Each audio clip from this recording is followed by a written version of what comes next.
So basically, it's important for me to state that the civic space in West Africa has never been this deteriorated.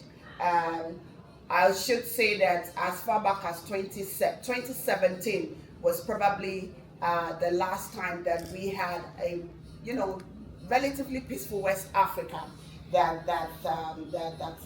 citizens had freedom, a bit of freedom of movement, expression, and association. But what we are saying at the moment, which corroborates what my colleague has already presented, is we have about 3 military transitions going on, democratic erosion, insecurity with different activities of terrorist, banditry, kidnapping taking place across the different countries, especially in the northern part of Nigeria. In addition to that, we have economic pressure, and I think this is not peculiar to West Africa. Rising cost of living, youth bulge, unemployment, but most importantly is how even countries that are supposedly democratic, the coastal states, the Ghana that is usually used as a reference point for democratic governance, also being downgraded in the current report that we have as now being obstructed.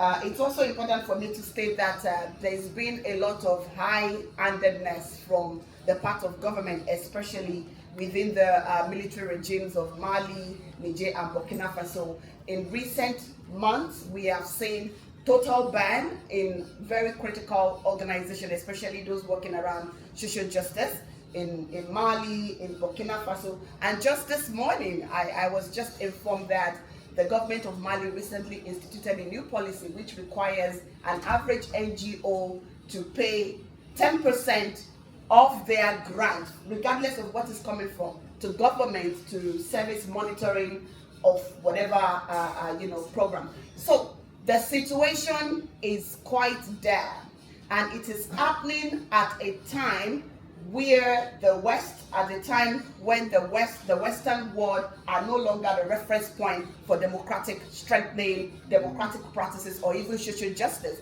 I mean, jokingly, we do say among ourselves that gone were the days when you can stand in front of your political leader and say, this will not take place in the United States of America. But now, it's the table has turned. Your political leader will tell you, even your America is doing this, so what are you telling me? So this, it's a time that the civic space in which we are operating, and it's so dangerous now because an average civil society organization is also going through an ecosystem challenges. What do I mean by ecosystem challenges? It's a time where civil society are struggling with their regulatory environment, where government have instituted different kind of obnoxious policies to further constrain the environment. In some places, like in Ghana, you have to renew your registration. In Nigeria, we have a new tax law where civil society, whether you are registered or not, you need to file. And for you to file in Nigeria as a context, you must be legally registered.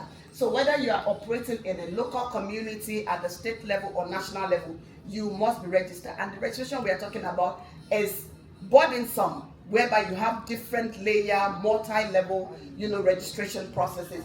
In addition to that, the closure of USAID, which I believe we are all familiar with, further exacerbate the situation. In addition to shrinking civic space, in addition to restricted enabling environment or operational environment, we are also seeing restricted, if not closing in, of civic actors. We lost many of our colleagues to the shutdown of USAID last year, and most of them are still no longer in the space. So what are we talking about? We have a situation of capacity gaps because the majority of people that have those years of experience, capacity, are no longer within the space. In addition to that, we are also seeing a civil society that is struggling with capacity to function, institutional capacity, leadership challenges, and in addition to that, we are seeing civil society struggling to even survive, to exist. Okay, so we are seeing civil society that is struggling to exist. What do I mean by that? An organization that doesn't have project, or that have been running projects all their lives without no substantive, amount retained within the organization to sustain the organization. When the project ends, the organization is between life and death, to close down or to continue to exist. So all of this further exacerbates the situation of the civic space in which we are working.